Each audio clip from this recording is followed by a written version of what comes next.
Nos encontramos en el lugar más antiguo del planeta. Su formación comenzó hace 200 millones de años al fracturarse el supercontinente Pangea.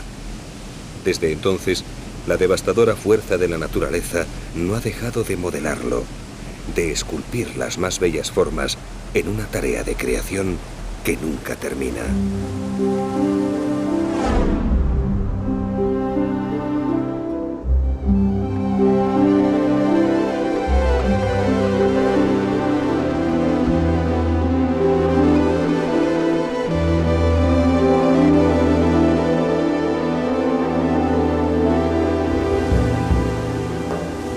Aquí se encuentra la selva virgen más extensa e intacta del mundo, en el llamado Macizo Guayanés, al sur de Venezuela, lindando con el Brasil. Cientos de cascadas y raudales e impetuosos ríos y torrentes son los únicos claros que interrumpen la pujanza de la selva. Hieren su denso manto verde en forma de serpientes que descienden de los tocones sagrados, los sagrados tepuyes de los indios, la morada de los dioses de la gran sabana venezolana.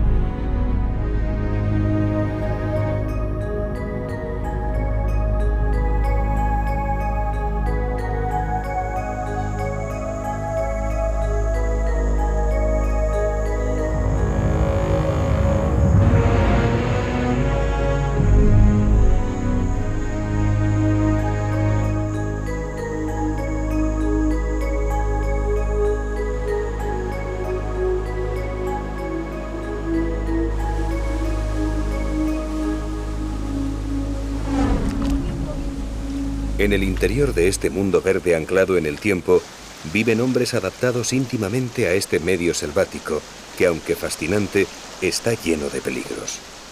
Son unos habitantes más de la jungla que conviven y respetan las infinitas formas de vida de su entorno. Su cultura es milenaria, casi tanto como el paisaje donde se desarrolla.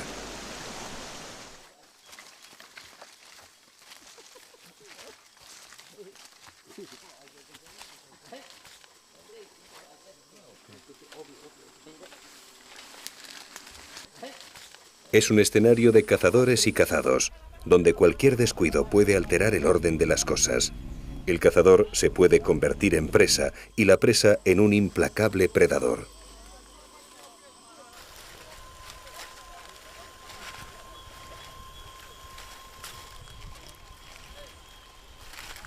Pero el rey siempre es el tigre, el jaguar que siempre acecha con su tenebrosa mirada. Su rugido silencia el bosque, paraliza el latido de la vida.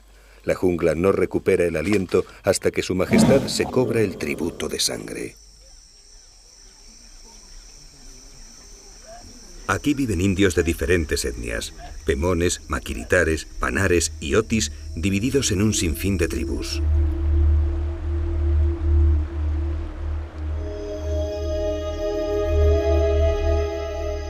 Todos, y especialmente los pemones, temen y respetan los tepuyes, estas mesetas que parecen cinceladas por seres grandiosos, gigantes del universo, como ellos los describen en su mitología.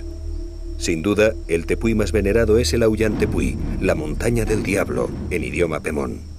Creen que allí arriba moran entes extraordinarios, monstruos malignos y serpientes de 3 cabezas. En una de sus paredes se encuentra el Carepacupay Merú, también conocido como Salto Ángel, que es absoluto tabú para los indígenas.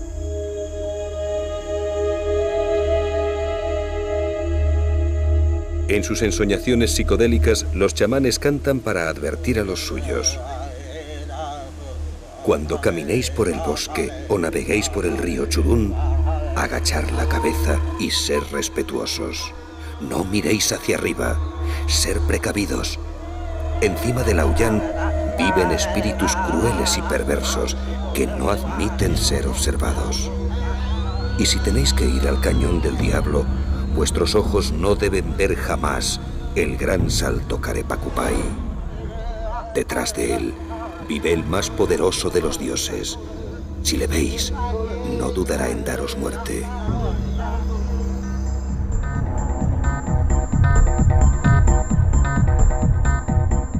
No es necesario creer en los mitos indígenas para que este escenario natural ejerza su influencia en nosotros. El Auyán es uno de los más bellos tepuyes de Venezuela, una colosal formación rocosa que se eleva dramáticamente sobre la maraña vegetal de la selva en paredes verticales de más de 1000 metros de altura. El agua de los ríos Churún y Carrao es roja, y en los raudales se vuelve multicolor por efecto de la espuma. Esta pigmentación se debe a la gran cantidad de tanino que arrastran. El poder desinfectante de esta sustancia hace que el agua encarnada y transparente sea potable.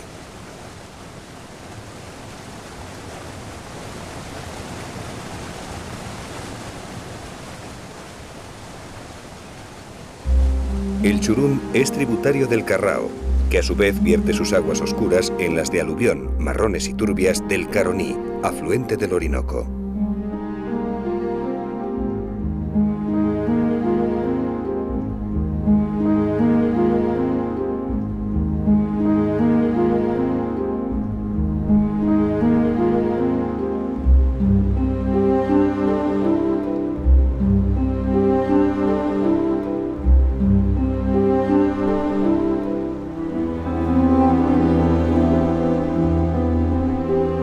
Son ríos de difícil navegación por la cantidad de rápidos y saltos que tienen. En la época seca, de diciembre a junio, el escaso caudal del Churún lo hace innavegable.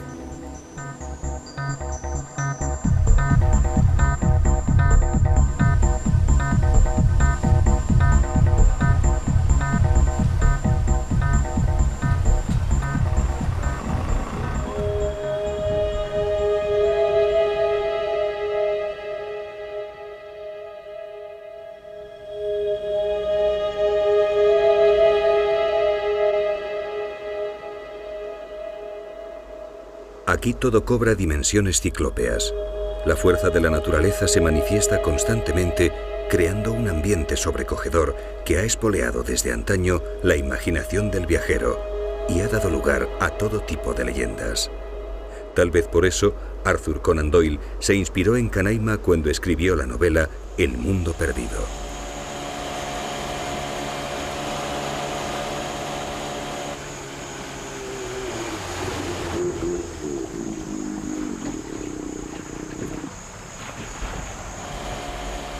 Al salir de un cerrado meandro del Churún, el mítico Carepacupay de los Pemones, el Salto Ángel, hace su aparición. Es una visión espectacular, un paisaje único. No es de extrañar que su presencia haya conmovido el ánimo de los primeros viajeros europeos y haya sido desde tiempos inmemoriales la cuna del panteón indígena.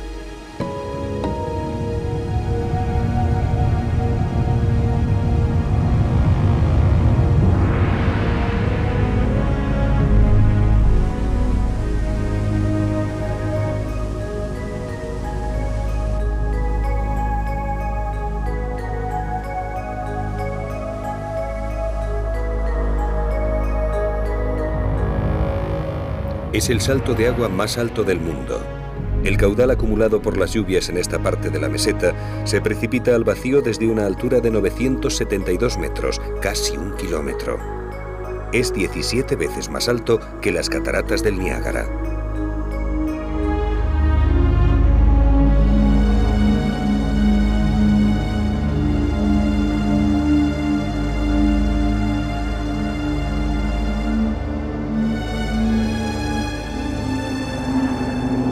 Sobrevolando entre las paredes del Auyán Tepuy, en el Cañón del Diablo, no nos extraña que Arthur Conan Doyle soñase con dinosaurios que habitaban este mundo perdido.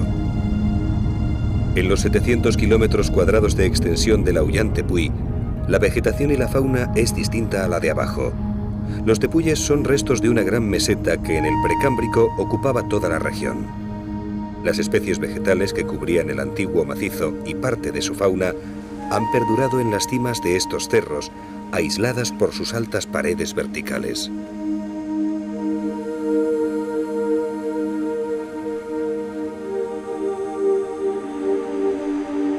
Tras recorrer 1 kilómetro, el agua llega al suelo en forma de lluvia, creando una atmósfera fantasmal que confiere al salto un aspecto etéreo e irreal. En su base, al amanecer, el reflejo de los primeros rayos del sol provoca un arco iris que aumenta, si cabe, la imagen imponente del Carepacupay de los indios.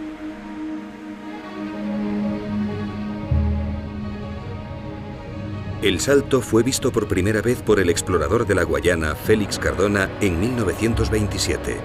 10 años después, el piloto estadounidense Jimmy Ángel aterrizó en la cima del Auyán. Buscaban una mina de oro, pero la avioneta se hundió en una zona pantanosa y tuvieron que bajar andando. Tras 15 días de dura lucha por la supervivencia, llegaron extenuados al poblado de Urullén. Desde entonces, el Carepacupay es conocido como el Salto Ángel. ¿Encontró Jimmy Ángel el oro del Auyán? Hay quien afirma que sí, y que un socio suyo, el letón Alexander Leimel, lo guardó en secreto. Este misterioso personaje dedicó su vida al Auyán Tepuy, incluso llegó a vivir en su cima.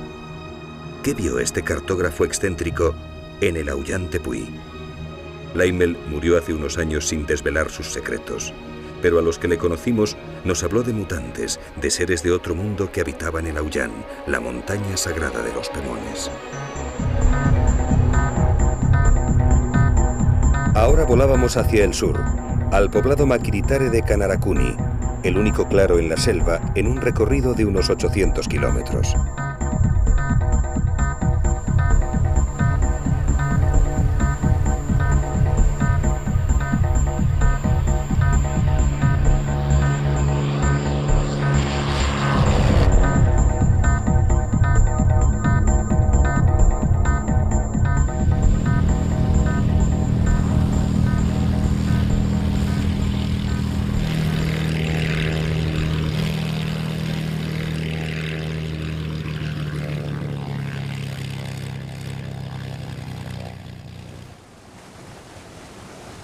A una hora en canoa por el río Canaracuni, tuvimos nuestro primer encuentro con los Sanema, un grupo nómada escindido de los Yanomamis, el pueblo feroz, como los bautizó injustamente el antropólogo norteamericano Napoleon Shannon.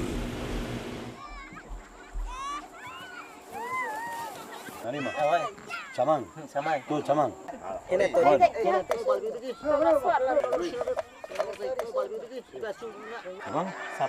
Chamán.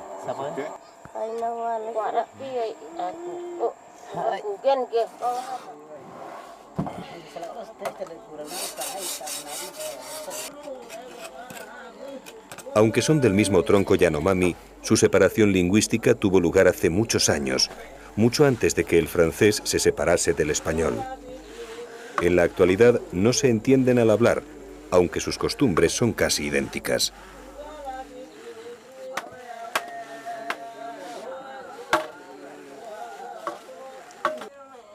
Los Sanema abandonan sus poblados cuando la caza se retira.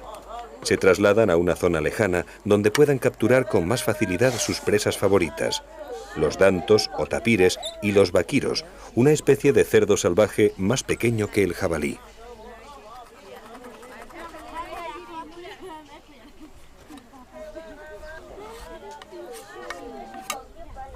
Sus casas son grandes y diáfanas. Sobre las paredes hechas de palos y a veces de barro, colocan una cubierta de hojas de palma. El hogar preside el recinto.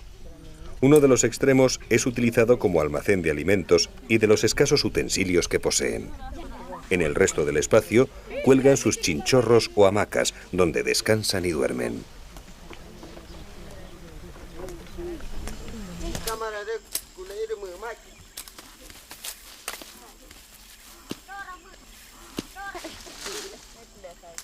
Aunque cazadores, también realizan algunos cultivos, fundamentalmente de plátanos y mandioca, que junto a las proteínas que obtienen de la caza y la pesca, complementan su dieta alimenticia.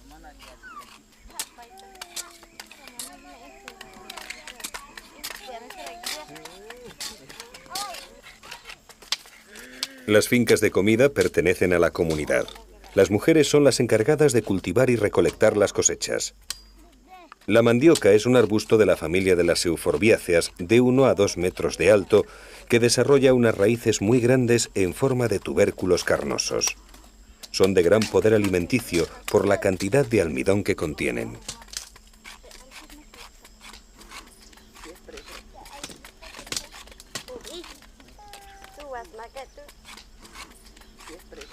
La mujer sánema es la encargada de la mayoría de los trabajos domésticos. Recolecta frutos y leña en el bosque, cultiva, cocina y cuida de los niños más pequeños. El hombre emplea casi todo su tiempo en la caza y ocasionalmente pesca en las quebradas cercanas al poblado.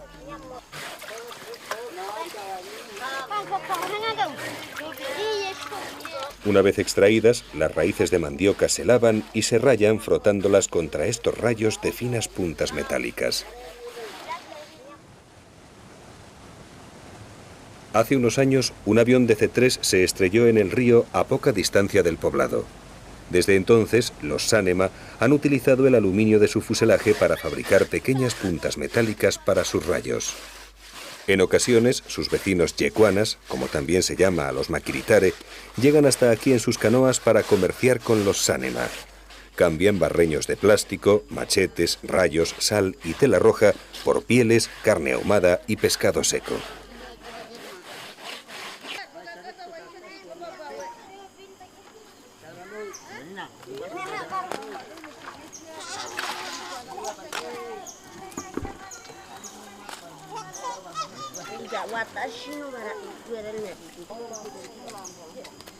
La tapioca, el producto de rallar la mandioca, se introduce en el seucán, unos canastos flexibles que servirán para exprimirla. La confección de los seucán, también llamados tinquis, es una labor reservada a los hombres mayores que realizan meticulosamente su trabajo porque poseen el don de la paciencia.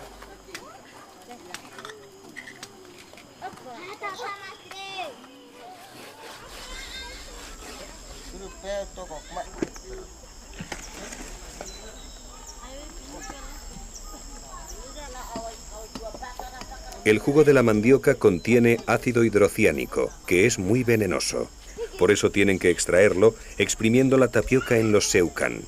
Mediante un ingenio de prensa que tensa la fibra por la acción de una palanca, el veneno va rezumando lentamente.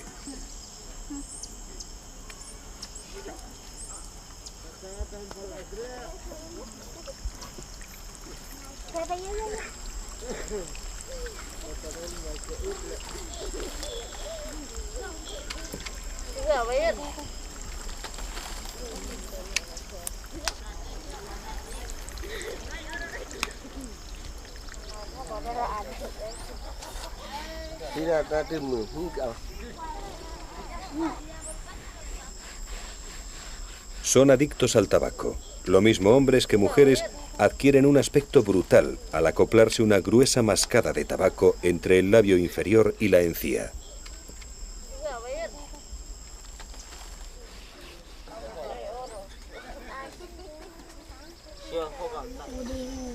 Más que la necesidad de mascar tabaco, esta costumbre les aporta las sales minerales complementarias a su dieta alimenticia.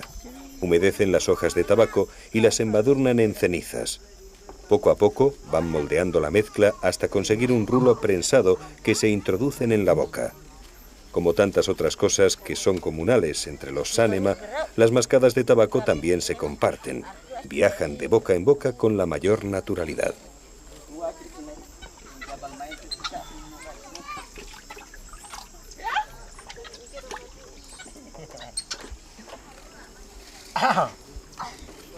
Esta es la carencia que tienen de sal, que a veces, y sobre todo las mujeres embarazadas, practican la geofagia.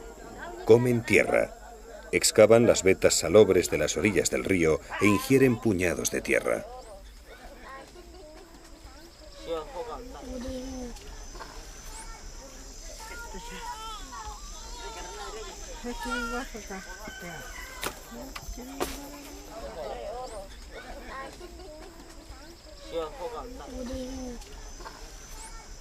Cuando la prensa ha extraído todo el jugo venenoso, la tapioca queda lista para hacer el cazabe, el pan de la selva.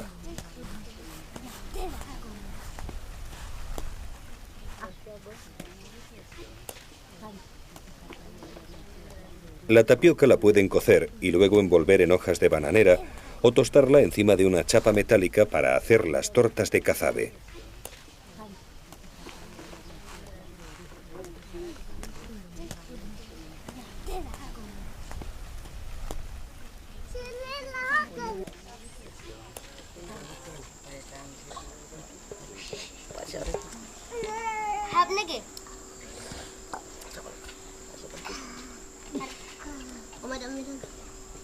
Estos hombres del bosque tienen el hábito de maquillar su cuerpo y su rostro antes de emprender cualquier acción. Sobre todo utilizan el rojo de la semilla del onoto y el negro que obtienen de los tizones del hogar. Cada sánema tiene un dibujo concreto que le protege. Suelen representar a sus animales totémicos vistos bajo los efectos de la sakona o yopo, una potente sustancia visionaria que aspiran por las fosas nasales.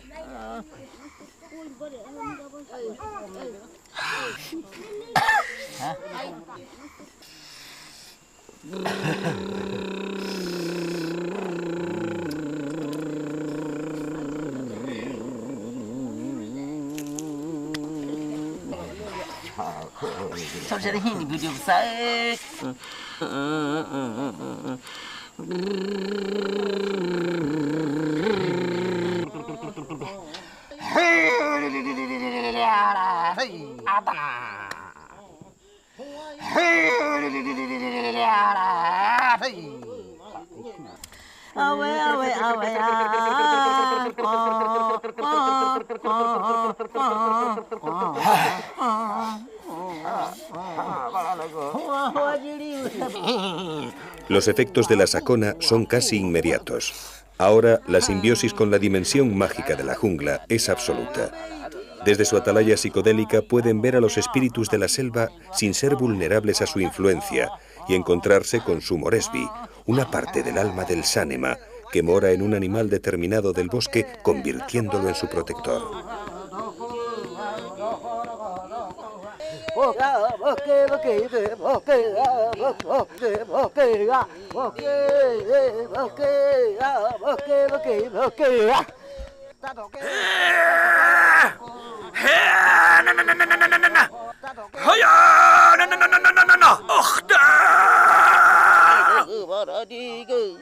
Los viajes al mundo de los espíritus son cotidianos. Casi a diario, el sánema siente la necesidad vital de transformarse en su animal totémico y visualizar a través de sus ojos la otra realidad de su existencia.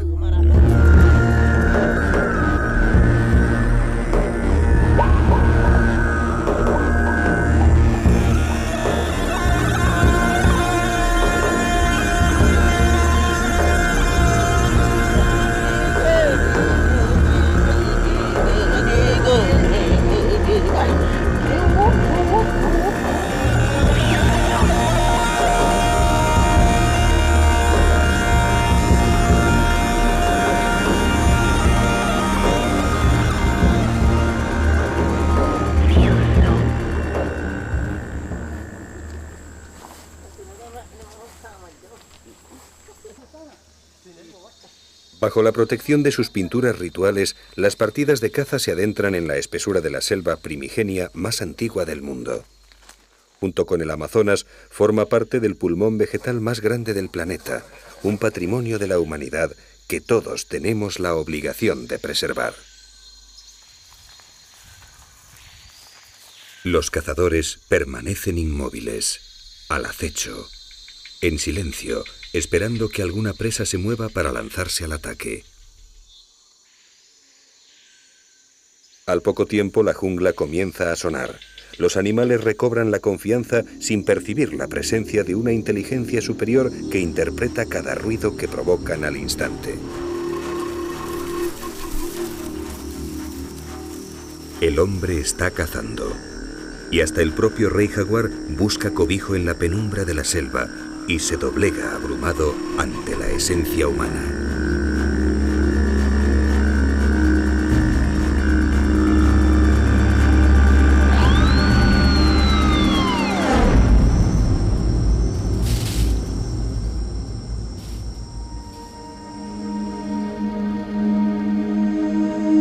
Los sánemas se mueven en un área enorme.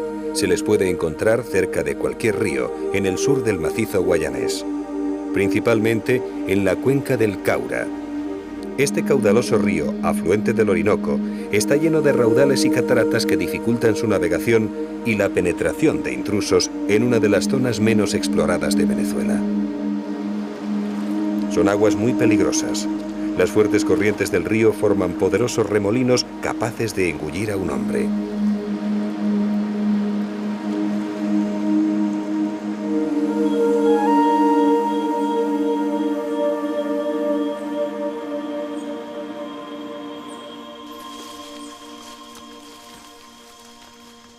La noche también es aprovechada por las partidas de caza.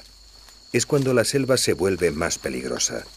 La mayoría de los depredadores cazan en la oscuridad, incluida la terrible mapanare, una de las serpientes más venenosas del mundo. Su picadura siempre es mortal.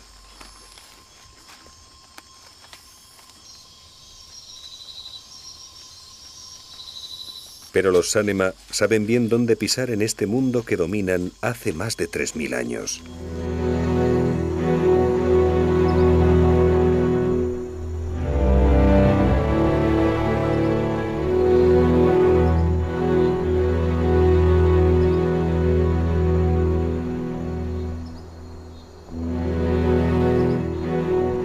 Amanece en Kanarakuni. La niebla se eleva y el tepuy de Sarisariñama aparece majestuoso.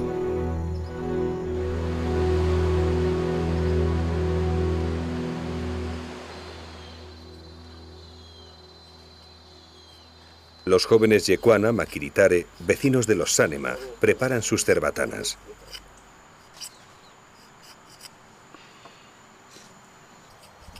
Hacen astillas con el tallo de las hojas de palmeras secas y las cepillan en forma de palillos finos y puntiagudos de unos 15 centímetros de longitud.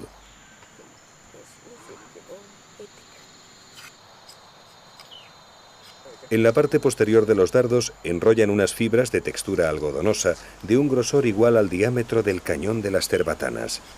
Al soplar, las fibras reciben la presión del aire y el dardo sale lanzado a gran velocidad. Aquí todos emplean los recursos vegetales que les da el bosque.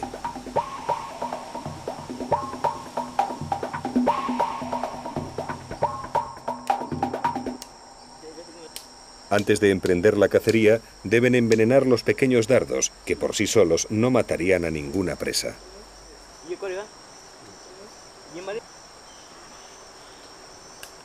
Realizan unas incisiones en la corteza de un árbol llamado tunare, y esperan a que comience a emanar una resina naranja extremadamente venenosa. Luego impregnan las afiladas puntas de sus dardos en el viscoso veneno, convirtiéndolos en la más eficaz de las armas. Tan solo una leve herida con la punta de uno de estos letales dardos podría acabar con la vida de un hombre.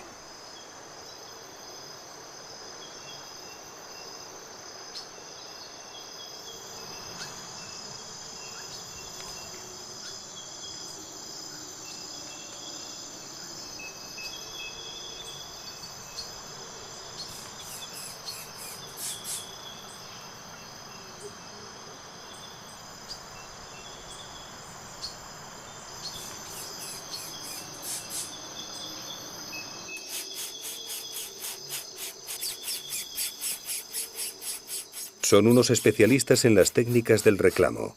Saben imitar el canto de casi todos los pájaros que conocen.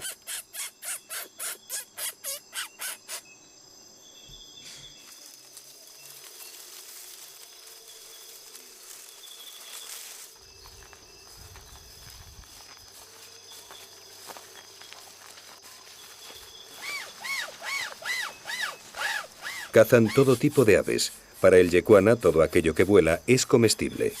Los más apreciados son los tucanes y los guacamayos, de los que aseguran que su lengua es un auténtico manjar.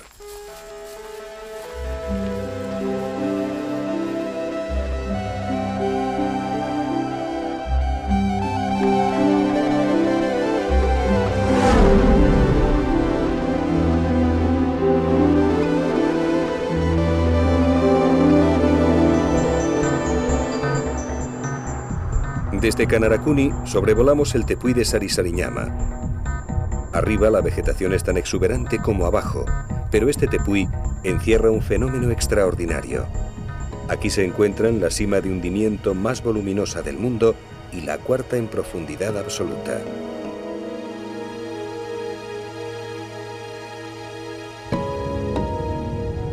La superficie de la meseta está surcada por profundas grietas y las mayores simas de colapso desarrolladas en roca arenisca.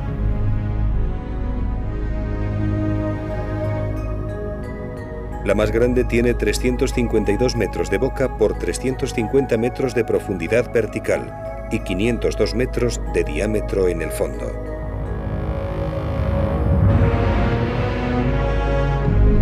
Se han desarrollado por el hundimiento de grandes cavidades de roca arenisca.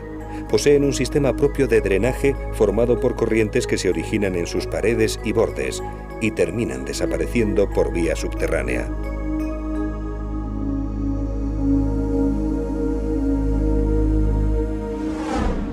Cerca de Sarisariñama, la unión del Canaracuni y el Merebari forma el río Caura. Sus aguas descienden con bravura en el Salto Para, una de las cataratas más espectaculares de Venezuela y un lugar sagrado para los indígenas.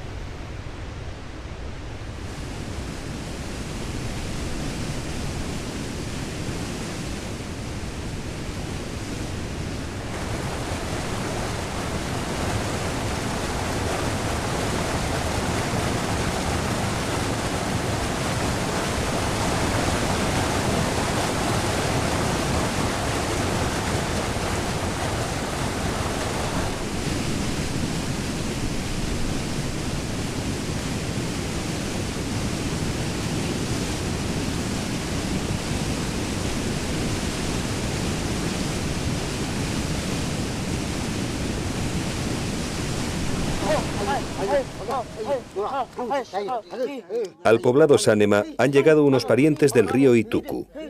Los saludos preceptivos son un verdadero ritual. De dos en dos van recitando sus respectivos árboles genealógicos que a veces se remontan a 20 generaciones.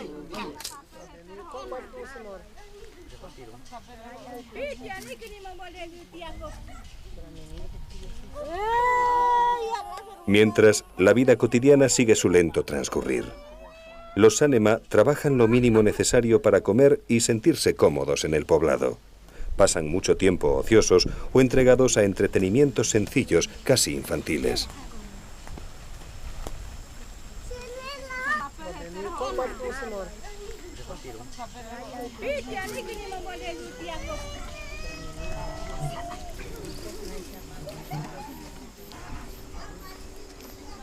La llegada de visitantes siempre rompe la monotonía. Preparan danzas, juegos y comida para todos. Los guerreros se pintan con tizones, como lo hacen cuando guerrean con otras tribus. Es una costumbre muy arraigada la de retar a los forasteros, aunque solo sea de forma lúdica. El Sánema siempre ha sido y será un pueblo guerrero.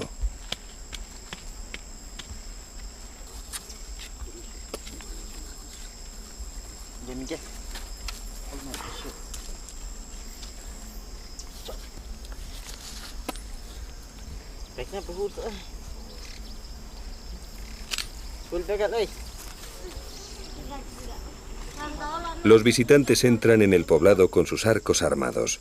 Allí otros guerreros les esperan.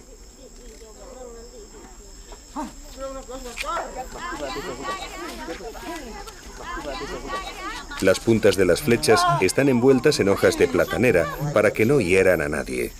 Es tan solo un ritual de bienvenida. Los Sánema creen que tras la creación del mundo, los dioses libraron una cruel batalla en las estrellas. De las gotas de sangre que cayeron en la tierra, mezcladas con el polvo, nacieron los hombres. Por eso se consideran surgidos de la violencia, lo que podría explicar la importancia que tiene en ellos la guerra y las confrontaciones bélicas.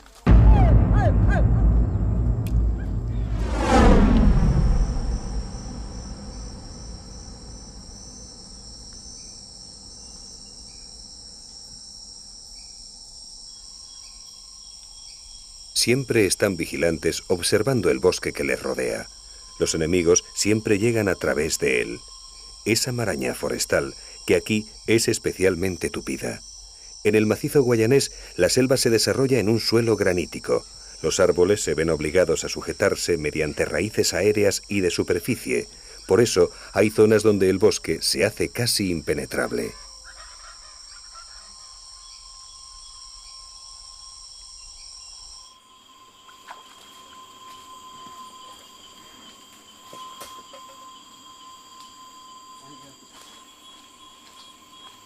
Los chamanes son los personajes más respetados. Se ocupan de ordenar las conductas sociales de la comunidad, de atender el culto a los espíritus y de curar las enfermedades. Conocen la farmacopea de la selva y saben elaborar medicinas y potentes venenos.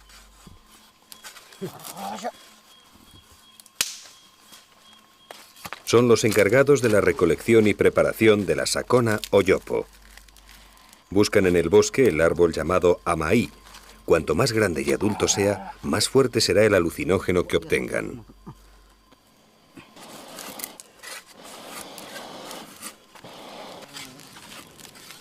Primero tienen que hacer fuego, algo que no es tan fácil en el interior del bosque, porque el ambiente es extremadamente húmedo y la madera, aunque no esté verde, se encuentra totalmente empapada.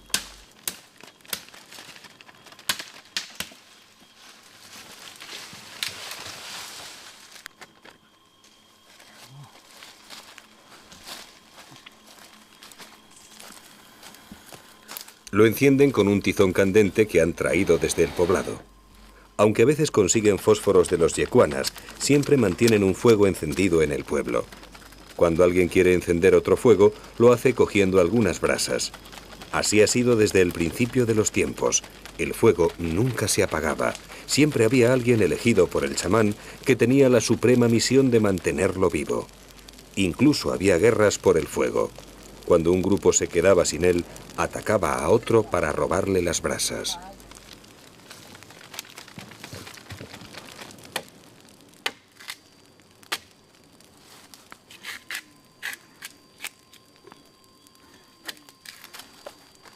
Para extraer la sacona, arrancan tiras de corteza de la amaí, las humedecen con saliva y las ponen sobre las llamas para que exuden el alcaloide.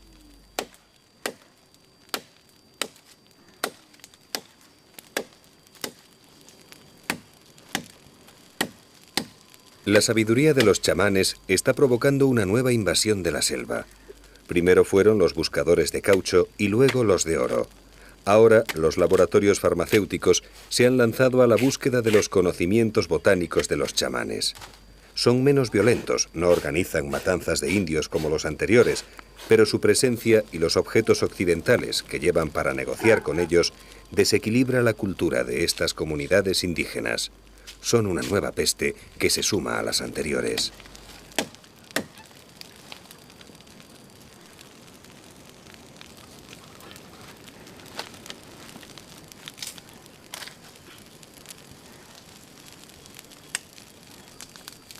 La resina alucinógena exudada por la acción del calor es depositada en una marmita que luego pondrán a cocer hasta que se solidifique.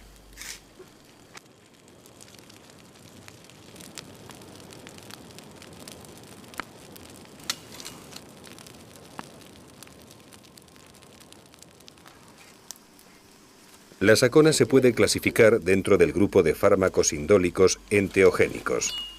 Solo es utilizada de forma litúrgica, como sucede en otras sociedades con el peyote, la ayahuasca, el cactus San Pedro o en Centroáfrica con la iboga.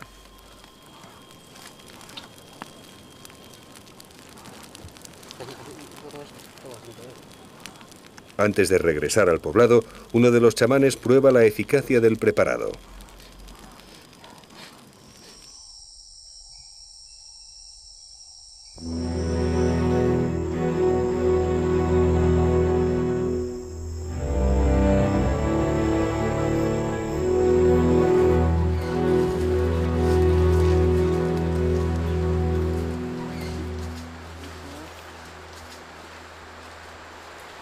Con motivo de la visita, algunos hombres han salido a pescar.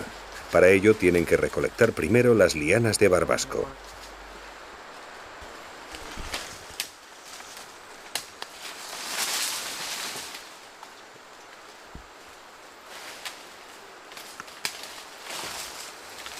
Una vez más, ponen en marcha los vastos conocimientos que tienen de su medio. El bosque les ofrece todo aquello que necesitan, por eso el profundo respeto que sienten por él.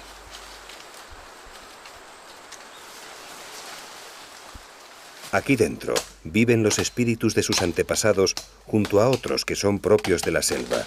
Cada árbol, cada planta, cada ser viviente es la morada de un espíritu.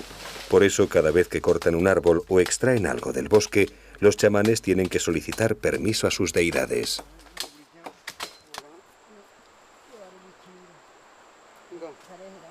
Cortan las lianas de barbasco y las machacan con unas porras de madera para favorecer la salida de la savia cuando las sumerjan en el agua del río.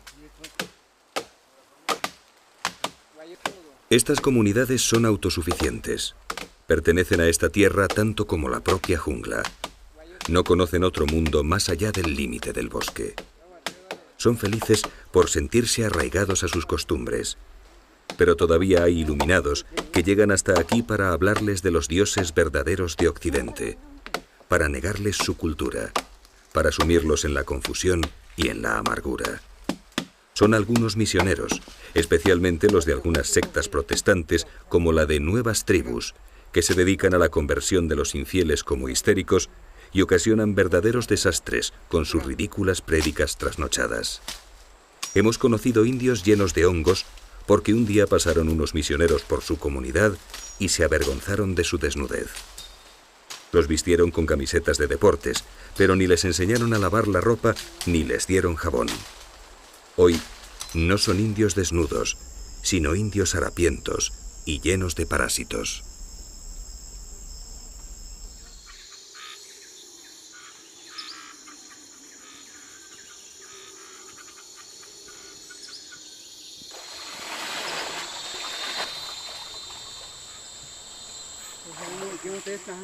La savia del barbasco va enturbiando las transparentes aguas del río.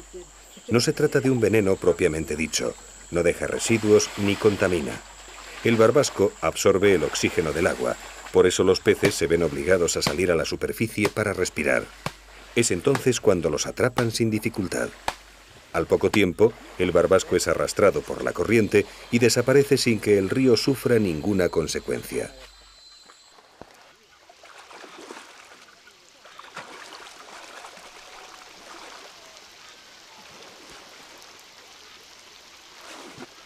Hoy no parece ser un buen día de pesca.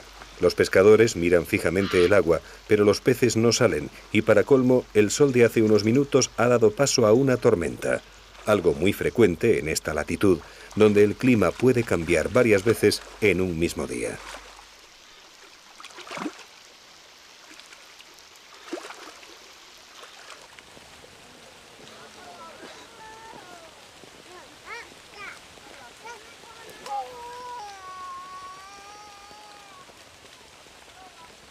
En los poblados Sánema siempre hay un techado comunal donde tiene lugar la mayor parte de la vida social del grupo.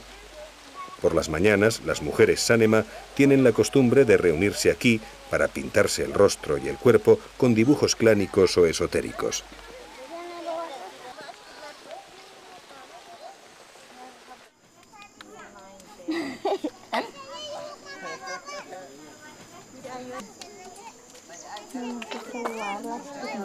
Otra de las labores comunes habituales es la de despiojarse. Casi de continuo, las mujeres se dedican a capturar esos pequeños parásitos entre el pelo de la cabeza de sus compañeras o de los niños. Cuando atrapan alguno, lo matan con sus dientes y se lo comen. Está claro que sobre gustos no hay nada escrito.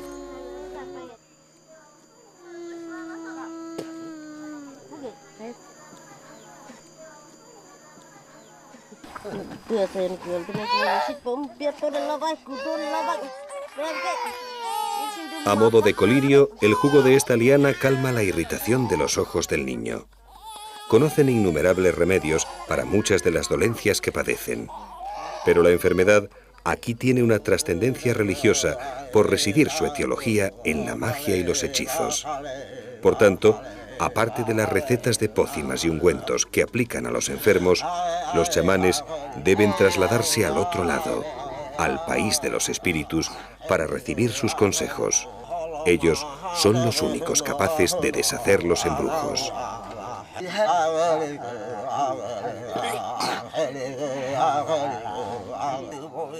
Necesitan ingerir fuertes dosis de sacona que les produce una gran salivación. El viaje que tienen que realizar para encontrarse con sus deidades y formular sus preguntas es muy largo. Los cánticos rituales y los movimientos acompasados son eficaces instrumentos para salir de sí mismos, para trascender al más allá, para abrir la puerta que permite a sus conciencias acceder a una realidad diferente.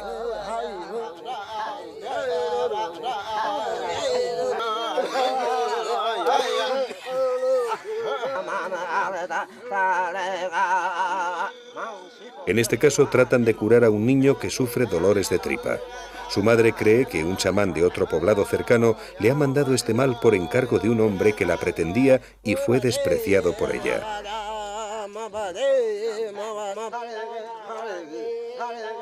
Este tipo de conflictos es muy frecuente entre los Sanema.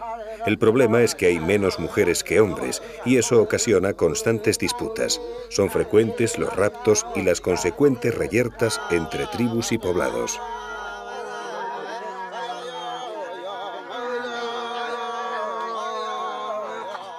El chamán mayor indica lo que tienen que hacer para extraer el mal del cuerpo del niño. Los otros ejecutan sus órdenes mientras siguen ingiriendo el poderoso alucinógeno. El más joven frota las manos sobre la tripa del niño para impregnarse del mal que le atenaza. Luego se dirige al exterior del techado y lo expulsa hacia la selva. Seguramente el niño se curará con las hierbas que más tarde le suministrarán, pero la madre necesita este rito catártico para sentirse liberada del conjuro.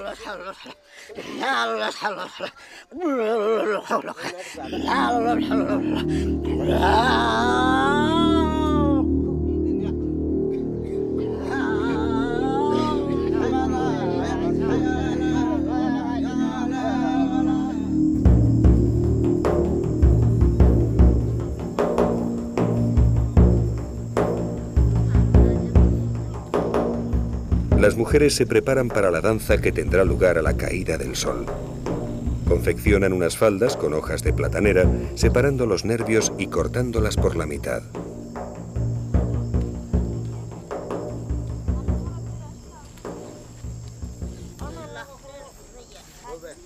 En estas manos hay 3000 años de cultura. Sus madres y sus abuelas, y sus bisabuelas, y sus tatarabuelas, y las mujeres del principio de los tiempos, de su tiempo selvático, también confeccionaron estas mismas faldas.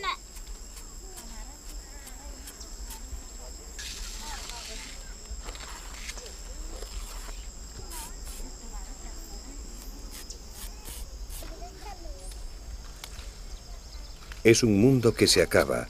Como tantas otras culturas del Amazonas, será aniquilada de una u otra forma, y con ella se perderá la sabiduría de los bosques, como también se perderán los propios bosques, con sus secretos farmacéuticos que podrían haber ofrecido soluciones a las terribles enfermedades que amenazan hoy en día a la humanidad.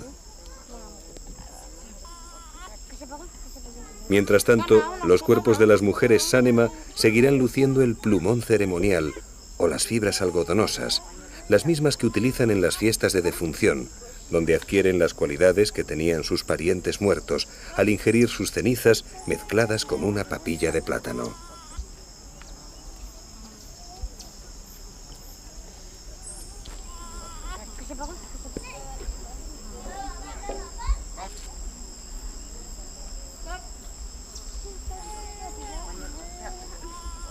Los hombres también se adornan para la danza, aunque con menor profusión.